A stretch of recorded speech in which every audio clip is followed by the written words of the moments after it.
17/11/2025 తేదీ సాయంత్రం 6:30 గంటల సమయంలో లంకటూరు గ్రామానికి చెందిన ఒక వ్యక్తి తన కుమార్తె అయిన మైనర్ బాలిక అయిన ఆమె బందర్లో ఇంటర్ సెకండ్ ఇయర్ చదువుతున్నట్లు అయితే ఆమెను అదే గ్రామానికి చెందిన దోరపరెడ్డి నవీను మరియు అతను స్నేహితులు ఇద్దరు కలిసి బైక్ మీద వచ్చి ఆమెని రామరాజపాలెం అడ్డ రోడ్డు వద్ద బలవంతంగా బైక్పై ఎక్కించుకుని తీసుకుని వెళ్ళిపోయినట్లు మనకి రిపోర్ట్ ఇస్తే దాని మీద గూడూరు పోలీస్ స్టేషన్ నందు కిడ్నాపింగ్ కేసు నమోదు చేయబడింది. తరువాత కృష్ణా జిల్లా ఎస్పీ గారి యొక్క ఆదేశాల మేరకు బందర్ డిఎస్పీ గారి పర్యవేక్షణలో ఒక 2 టీముల్ని ఏర్పాటు చేసి సాంకేతిక పరిజ్ఞానంతో బాలికను గుడివాడ వద్ద గుర్తించి ఆమెని సెక్యూర్ చేసుకోవడం అయింది.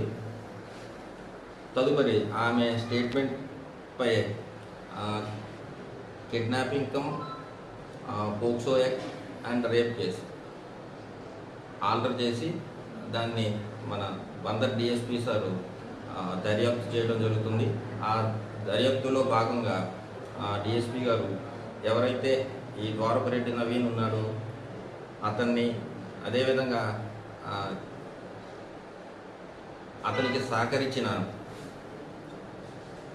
గంటా తరుణ్ ఇతని మచిలీపట్నం, అలాగే తిరుమలశెట్టి కృష్ణవంశీ ఇతను కూడా తరకటూరు, అలాగే కోళ్ళ కార్తిక్ సాయి ఇతను గూడూరు మండలం, వీళ్ళందరూ కూడా నిన్న సాయంత్రం 8:30కు అరెస్ట్ చేయడం జరిగింది.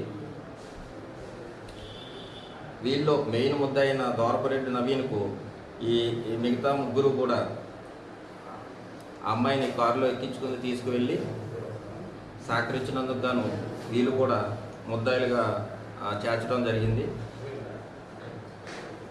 సెక్షన్ నెంబర్లు సార్ ఇప్పుడు అమ్మాయి ఇప్పుడు అడ్రోడ్ ఇక్కడ ఎలా వచ్చిందండి? అమ్మాయి కాలేజీకి వస్తుంది కదా? కాలేజీ వెళ్ళి తిరిగి వస్తుంది. ఎలా వస్తుంది? ఆటోలో వస్తుందా లేకపోతే బస్సులో వస్తుందా? ఆటోలో వస్తుంది. ఇలా ఆపిచ్చారా? మెడికల్ అయిందండి? మరి మెడికల్ టెస్ట్ చేశారు అమ్మాయికి? దర్యాప్తులో భాగంగా మెడికల్ చేయించాము. తదుపరి చర్య నిమిత్తం వీళ్ళందరినీ కూడా రిమాండ్ రిపోర్ట్తో కోర్టు ముందు హాజరు చేయడం.